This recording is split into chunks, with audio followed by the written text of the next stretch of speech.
All right, tomorrow features a blend of sun and clouds. Temperatures will be similar to today, but an Arctic front's going to move through. So it's going to kick up the wind and perhaps produce some isolated snow showers.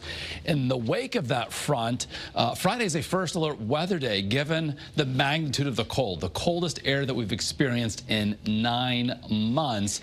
And then over the weekend, temperatures do recover a bit. They remain below average, but we're back with highs in the 30s, perhaps even low 40s, and both Saturday and Sunday looking dry. Beyond the weekend, our next big thing, it's a pivot to a more unsettled pattern as a series of clippers will be traversing New England. So by the middle part of next week, we'll be talking about a couple rounds of snow showers. Meanwhile, we're dry. We've got scattered clouds overhead here, looking live from Waterbury, 29 degrees in the Brass City, a calm wind, and our view from Mystic also rather tranquil. The calm water there, the lights reflecting, absolutely beautiful, of course. And on the big picture, that Arctic front not far from Connecticut, moving through the eastern Great Lakes right now. It moves through Connecticut tomorrow. You can see in advance of that, we've got temperatures in the 30s here in New England. Behind it, Chicago's 20. Minneapolis, St. Paul, 5 degrees. That's the cold air that we're going to feel as soon as Friday morning. Yes, single-digit lows are possible away from Long Island Sound by early Friday.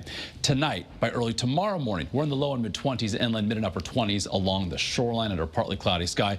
For the morning commute, we'll see some scattered clouds, otherwise good visibility, dry roads, at least those main thoroughfares. Getting to and from your vehicle, especially say in shaded areas that didn't get any melting or possibly melted and refroze tonight, I should say, could become slick again on those untreated surfaces, sidewalks, parking lots, patios, getting again to and from your vehicle. So a few clouds tomorrow morning, clouding up midday. That front moves through. You'll see just a couple specks of blue. So a low-end chance for an isolated snow shower or some flurries.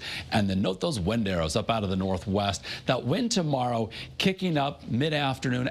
In the wake of that front, those winds switch to the west and northwest, could gust up to around 30 miles an hour. So temperatures tomorrow peak in the mid and upper 30s inland, low 40s along the shoreline. And then it's Friday that we're going to really feel the core of that cold air. We'll start the day in the single digits and teens inland, mid and upper teens along the shoreline at 8 o'clock in the morning. By the middle part of the day, we are in the mid and upper 20s, and then that's basically where we stay through the afternoon. Sometimes along the shoreline could reach or just exceed the 30-degree mark. We'll also see a bit of an increase in cloudiness. Now, wind is not going to be a big issue because high pressure is going to quickly move in tomorrow night. That's one reason why temperatures are going to go as low as what we're forecasting. That will also lead to the bright start to the day, but as it moves offshore, cloud cover increases later Friday. As a storm system develops to our south and passes well offshore from Connecticut, it brings cloud cover late in the day that lingers into early Saturday, and outside of perhaps a shoreline shower, very isolated nature, we remain dry. So on our first alert 7-day forecast, increasing cloudiness Friday, increasing sunshine Saturday. Saturday back in the mid and upper 30s. Sunday, couple degrees milder, but still below average by more than 5 degrees for this time of year. Then more cold air arrives from Monday and Tuesday. Highs in the 20s. We're back into single-digit lows. In fact, Monday night, early Tuesday. And then that active pattern kicks in by Wednesday, calling for at least a chance for some scattered snow showers as a clipper moves through midweek.